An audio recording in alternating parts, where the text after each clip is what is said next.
next speaker founded CartoDB in 2011, and it's now one of the world's fastest growing geospatial companies. Please welcome the CEO and founder of CartoDB, Javier de la Torre.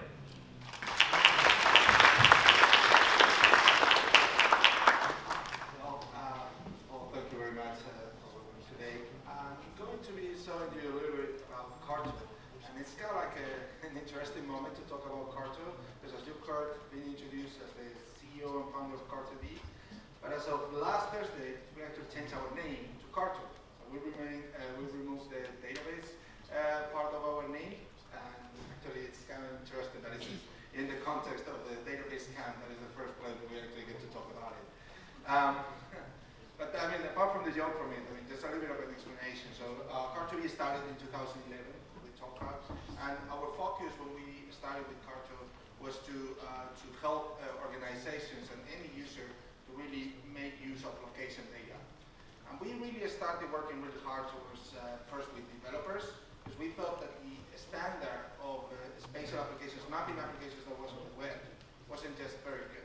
So, I mean, apart from just having a little point in a map in the Google Maps, if you wanted to really visualize and analyze large amounts of data on maps, it was just not a very good experience. So CartoDB really started with developing technology that will help you to analyze and visualize a lot of spatial data. And we'll go into a moment around that. As we've been progressing and we've been introducing more products and talking to more users, we also find out that there's a very big need for non-developers also to have access to this technology. So we've focused a lot on creating interfaces and spatial kind of like business intelligence type of tools on build of the CartoDB geospatial technology to enable it for a different audience. And that different audience has grown significantly, so we thought it was a great time to change the name and to simplify it. I guess most of our users were already calling us Carto. So that's a little bit of an explanation. So you're going to hear me a lot of times talking about Carto, and probably I will confuse myself and call ourselves CartoDB a few times still. Great, but let me start with a story about New York. How many of you ride the L train? Okay. So a few of you. So the bad news is that they're about to close it. So they're going to close it probably in 2019, so it's not that short. But essentially after the Sandy hurricane, we've got now the line has been affected in the tunnel, particularly the tunnel that connects Manhattan and Brooklyn. And that is forcing MTA to close it for reparations probably for a full year. So it's really kind of like it's a real pity, because if you ride the L trains in the mornings, you know how fundamental it is for a lot of people. So one of the things that we did was actually trying to understand what was the actual impact of closing the line like the L train. So if you look at it, this is an analysis looking at who is likely going to take, who is likely taking the L train to commute to work. Okay? And this is part of the analysis that we can do at Carto. We'll show you a little bit more later. But if you look, whoever like the closest, I mean, the L train is the closest station walking distance from their house, is likely going to take the L train if it's going to use the subway to get to Manhattan, right? So based on that, we can start to analyze how many people are going to get affected by that train. How many people are going to need to essentially change their commuting every day. We can then go ahead and also correlate it with demographic information to understand also what type of populations are they getting affected. How it's, like what is the demographics of the people who are getting to get most affected. So looking at, rich areas, poor areas, and then understanding, like clustering them and seeing which ones are going to get more affected. So we actually find out something that was very clear, like areas like Williamsburg and Greenpoint who are going to be heavily affected by the close of the train. It's also turned to be like the areas that are more likely to be advertised by companies like Lyft and Uber. And you can see already a lot of Lyft and Uber advertisement on those areas in preparation for this. So this is kind of like understanding which neighbors are going to get more affected. So we can also look at what are different alternatives they're going to take. So we look at like if you're like very farther away in Brooklyn, likely can take the L line to replace your commute. You can take the M train. But if you're in Williamsburg or Greenpoint, especially if you're in Williamsburg, it's Bushwick too, you're likely going to have to take some bus shuttle. So we actually went into analyzing, what it would take to actually put a bus shuttle in place for that. And we actually found out that we're going to have to build another bridge to be able to put a bus shuttle. So if the bus shuttle takes more than 20 minutes, there's going to be around 75,000 riders that will need to run those shuttles. If it takes 28 minutes, it goes a little bit less. Why? If the bus shuttle takes a long time, people will take other trains and other commuting strategies to get to place, right? So there is a little bit of optimization that you can do between the two. But essentially, if you divide that by the number of seconds and so on, it basically means a lot of buses, every crossing through the bridges every single minute. So it's actually a very complicated problem to close it. But what this is showing us is, a lot of these questions and a lot of these insights that we're showing you essentially are questions about where things are going to happen. So with this information, we can derive things like where should we import our citizens, how we should add extra service, how Uber can actually do better advertisement, when this happens to benefit from it. And what companies are going to get more affected? Our office is in Bushwick, so we're going to have a few of our employees actually in the complex, commute time to get to work. So those are just essentially word questions. And if you look at them, the way that we've developed, that we've answered them, is essentially using SQL. It's using a spatial SQL, which is for a lot of database users, this is still something new. They don't know that we can actually do queries on SQL to actually answer spatial questions. Things about what is the distance between a point and another, what is the area, who is going to, which points or which records are actually inside inside an area. Those are all relations that can be represented using the spatial SQL. There's also other more, that we've extended, things like, for example, geocoding. So transforming an address into a latitude and longitude. Those are all part of a spatial SQL that has been available for a while. In fact, actually, it's been available in a lot of different databases for a long time. So it's very likely that whatever database that you are using, it has some spatial support on it. Depending on which one, it will have more or less. But most of them, they have some spatial support on it. One in particular, we were talking before about PostgreSQL, is PostgreSQL. PostgreSQL has a spatial support through the use of something called PostGIS, which demonstrates also the capacity of the extensibility of PostgreSQL, because it has an extension to the database called PostGIS, which happens to be the most advanced spatial database in the market. It has more functions than any. It has many different options for scalability, for extensibility. It's amazing. And for most people are actually still pretty much hidden gem. The logo is an interesting one. This is the closest thing that I can think of. So, but it really is awesome. It really is awesome. So if you haven't seen it, if you haven't used it, I really recommend you to take a look. It's very easy to get started with it. And I'm going to be showing you a few sequels and probably also hopefully give you a little bit of demos.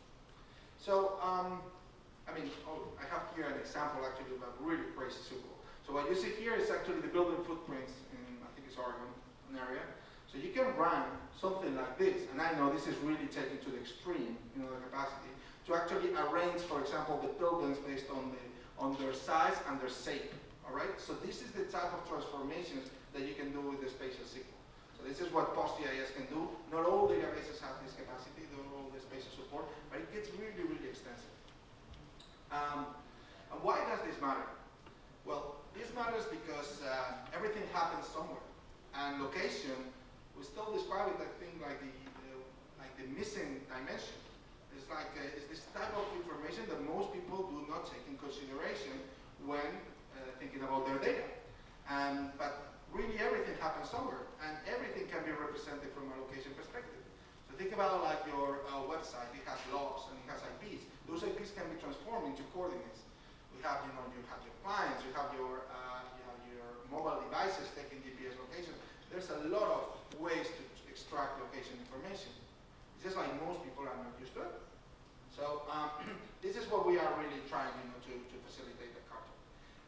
One thing that I was kind of like a last-minute slide that I did while I was here. And one of the beautiful things about the spatial data is that it allows you to relate things that couldn't be related in other way. We are database people, so we're used to foreign keys and related based on terms. But spatial allows you to relate things just based on where things happen. So I think I have here an example. So think about like demographics. If you know where your customers are, let's say that you have the addresses where you set your products, you can augment that information with information about their demographics. Why? Because if you know where they live, you can then look at information from the census data just by correlating it spatially. You don't need to have any column that it matches. The fact that your customers live in there allows you to pair your data with another data set, with the demographics data set. And this is really the power of location in a lot of cases. It's the only way, or it's a great way to relate information that you cannot relate to others. When two things happen close by, they tend to be more related when they happen farther away. This is a principle. We like that. So with that, at Carto, we rely a lot of, like what we call location intelligence, like data augmentation, how we can augment the value of your data by adding extra layers of information. There's two main things that we do at Carto, and I'll give you them in a minute, that we can do with this location data. The first one is optimizing a problem, and the second is predicting something. So the first one, optimizing, think about like, where should I put my distribution center? This is kind of like an optimization problem that you can solve with location data centers. And predicting, I think I have here a few slides about it. It can get very sophisticated, but in its basic, it's very simple. My background is on biodiversity informatics, so I used to work on where species are, how they're going to get affected by climate change, and we don't have information about where all the species are on Earth. We only go and sample the data in a few places. But with that, we can predict where all the places they're going to be. The way that you do it, essentially, is that if you found these species on these particular locations, you look at environmental information, like what is the precipitation, what is the altitude, like environmental layers that like about those locations, and with that you model.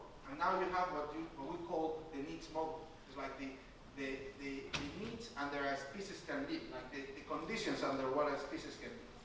With that model, what we can do is then project it to other places. And even if we haven't gone there, we definitely can find if there's areas with the same habitat, with the same conditions, for that species to exist. And this is the basis of a lot of the conservation that we do, a lot of the conservation policies. Now, the same concept applies to your customers. Where are your customers on the East Coast? Where should you open, your new shops on the West Coast? These type of relations, this type of models can help you to predict your success in that. So that's very, very interesting. It can also help you to predict, how is the Zika virus going to distribute on the United States or in other areas. So this is, the power of, really taking consideration location of your data and using it for analysis. I think I have here a demo from now. So I want to just show you a little bit of how do you. How can I make this? Is it possible to change the microphone? So if you wanna try Carto, you can just go to carto.com and get an account. And once you got you sign up, you get to something like this. I'm just gonna show you how to make a very simple analysis using some open data. So the city of Chicago published a lot of information, a lot of open data, and they have a very extensive, a very interesting data set about all crimes. So I wanted to just get some sample data to get some demos going. So if I click on it, first thing you will see.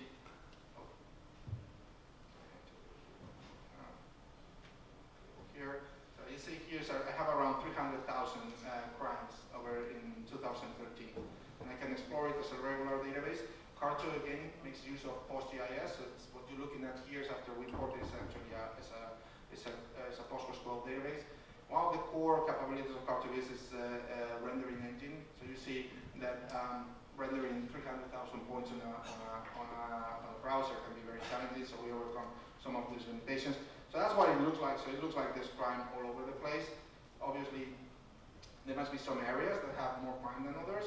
So So we can explore it by like changing, doing more of an intensity map. And now we start seeing, certain areas that become more red. So internally, how this is actually working is using a language we call CartoCSS, which is the language that tells me. I need to make this a bit bigger. So you can see it is a CSS. Is it a CSS style language that allows you to define how you want it to look like. Going to also do other type of operations, so we can get some insights in here. I'm going to change to a dark base map. I'll see here. We're going to do a few things. First thing I'm going to do is filter the data, and I'm going to filter by primary type. So that basically is the type of frame. So I'm going to remove all this. I'm going to choose just theft and narcotics. So what this is actually doing, this little filter, is nothing more than just writing SQL for me. I could go myself here and write SQL. This is just an easy to use interface for you to not have to write the SQL, and for those who maybe not that good at it. So now that I've changed that, I can go and I'm going to make a category map. I'm going to say I want to see the data based on primary type. So again, change a bit here in the options, this. It's motor.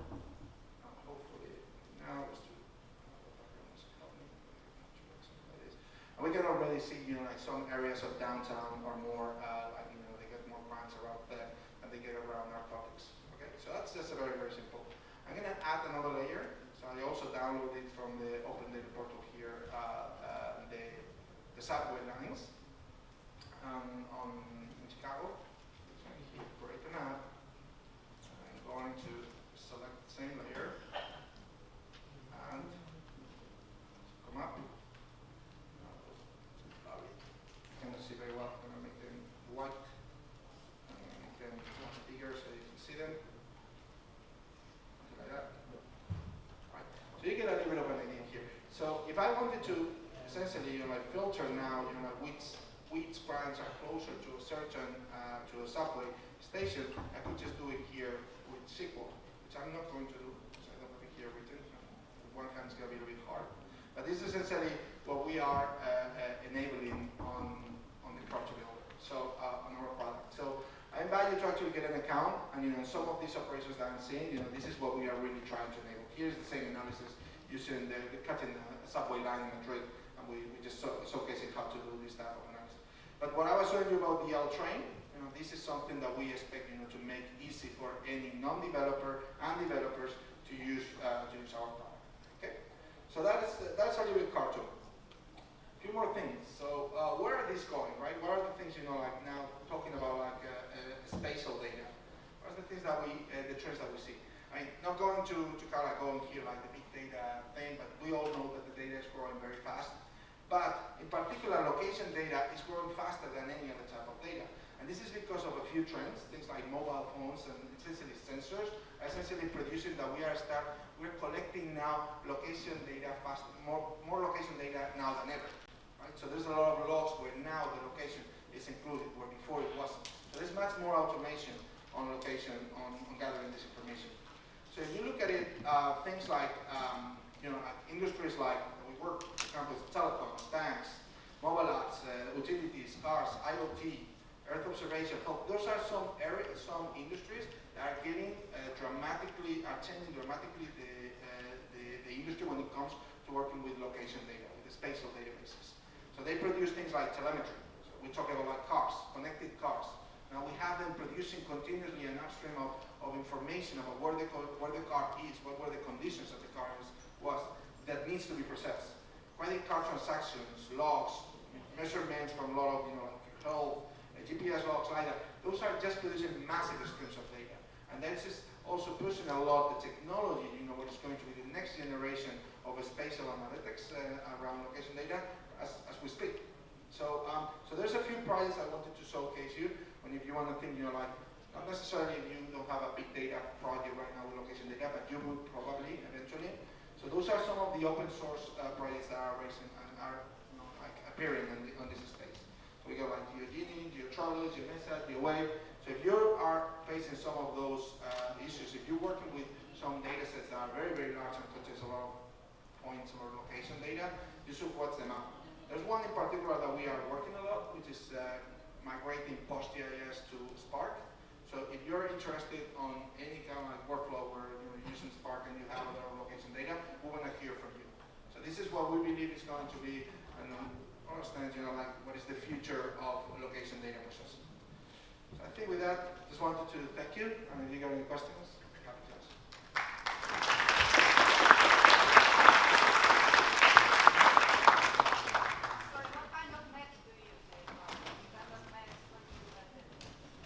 So the question is like, what type of maps do we use?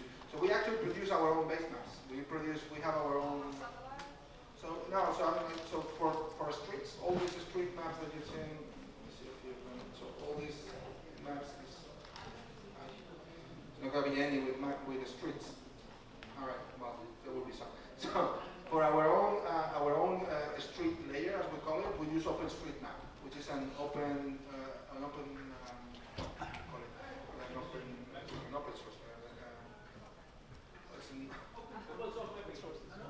it's an open platform, essentially, where similar to Wikipedia, where anybody can contribute, with maps.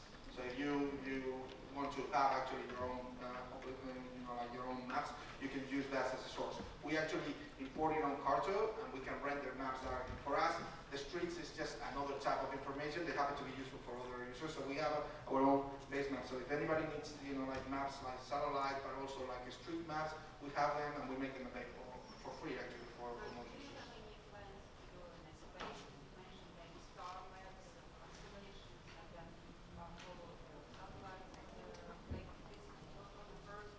On the sky, so if we're going to do sky maps, not that it's in our plans to actually start looking at doing the sky maps, but we can do it. I mean, like we actually have some maps about Mars, if you're interested in that.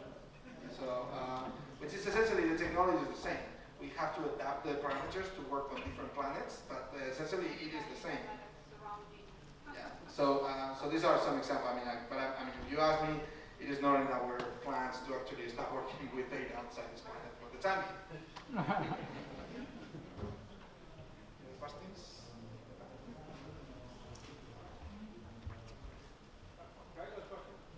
If your search for location address is not exact enough database, how do you approximate, what kind of data do you approximate the location? Like on the location that is street in Brooklyn, suppose it's not there. So how do you figure out roughly where it is?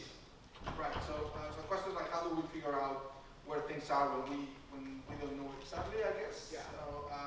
So there's the data is not exact.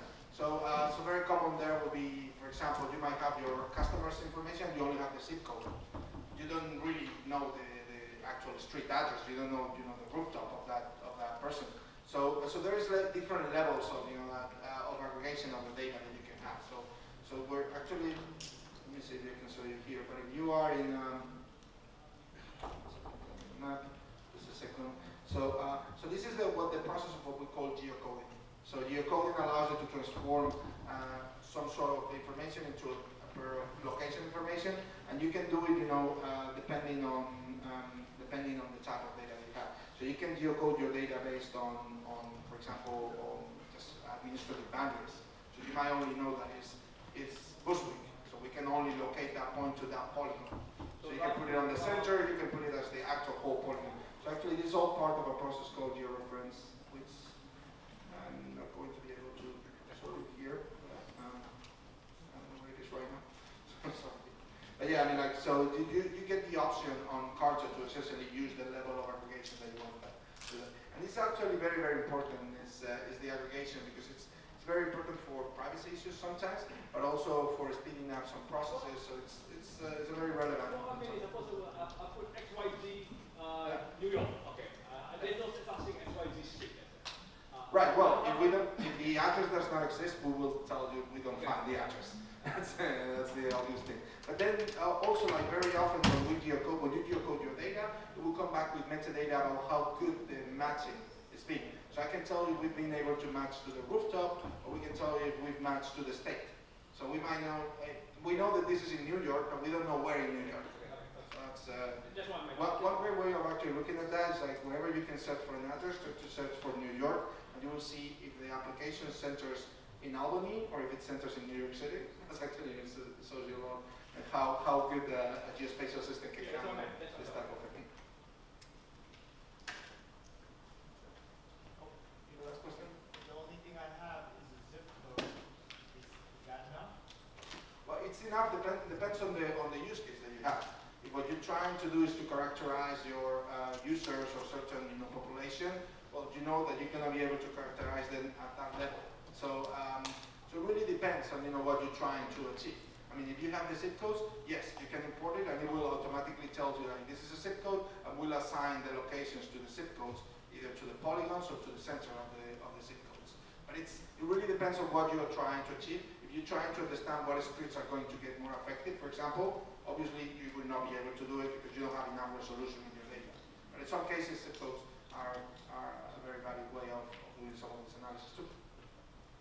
Thank you very much, Javier.